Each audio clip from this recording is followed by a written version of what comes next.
I'm sitting here with Steve Almond. What attracted me to you was you had some of the most creative titles for books. And when I go to a bookstore, it's always the book title that sort of catches my attention. Right. And I mean, I just wrote down a few of them. One of them was Not That You Ask, Rants, Exploits, and Obsessions. Yep. Or Letters from People Who Hate Me. Yeah. Rock and Roll Will Save Your Life. Yeah. This Won't Take But a Minute, Honey. Yep. And Bad Stories. Yeah. Now, with titles like that, I had to open them up to see what was inside. Thank you. How do you come up with these titles? Well, to me, like some writers hate titles, or they say, oh, well, I don't know, I always have trouble with that. I used to work in journalism. I worked in Miami and lived on South Beach for 4 years and worked at the New Times. And I love titles because they're like headlines. They invite somebody into they're the first thing people see. And if they're good titles, they're catchy and they attract attention, as they did with you. And they also direct people to what Graham Greene, the writer, called the heart of the matter. Like, what is this about? It's the first signpost that a reader gets into what this book is about. So Letters from People Who Hate Me is literally a set of letters from people who hate me because of my political writing. And it felt like this was completely the appropriate title. It was very direct on the nose. Bad Stories is about the way in which human beings are a storytelling species, and when we tell stories that are intended to make us more empathic and merciful and to confront painful realities, the outcomes are good, right? Like the Sermon on the Mount, that's a good story. Even if it's not true, technically it's a good story. And if you tell bad stories, stories that are intended to sow discord and spread propaganda and deny painful truths and hide from them, the outcomes are always going to be bad. So I wanted to kind of get at a way of explaining how we reached this political moment that would translate to my kids.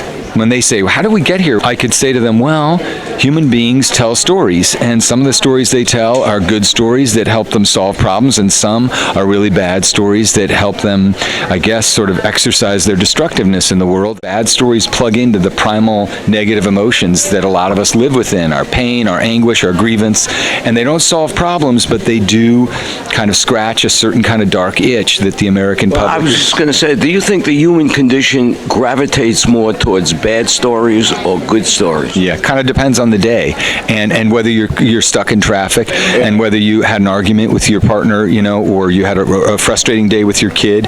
But what bad storytellers do, demagogues and political actors, is they recognize that they can convert people's grievance into raw political power, and it will be a force that will allow people to ignore their vulnerabilities. So there's sort of this central bad story in the human arrangement, which is if you tell somebody who they should hate or who ripped them off, they'll ignore the people who are really the authors of their misfortune. The real question is not what's going to happen, is what am I going to do? What are you going to do? That's the question. So what are you going to do? Anguish is understandable, but action is required. People's anguish and sort of being offended and angry about the news cycle and all the bad outcomes is not solving anything. It's emotionally gratifying to kind of be in your space and say, oh, all the inequities over there and all the virtues over here, and wah. But it doesn't actually move the needle politically. What has to happen, or at least this is what I argue in Bad Stories, is people have to renew their faith. It's a book about faith. They have to tell themselves the same story that Americans told themselves every time they confronted a moral regression in the body politic.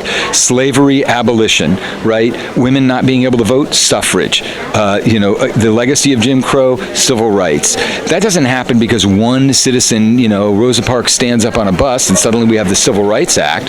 It's millions of Americans who say, actually, it's not fair. We should have equal opportunity. That's what the country was founded on. And enough people are motivated and they shoulder the burden of hope and they become politically active out of the understanding that we're happiest and most productive and most tolerant and have the most fellow feeling when all the classes mix, like in public transportation, right? In New York City, every great city in the world, London, Paris, New York City, Mexico City, Moscow, what do they all have in common? They all have great public transportation where all the classes mix and mingle, and all the neighborhoods you can get places. You're literally socially mobile.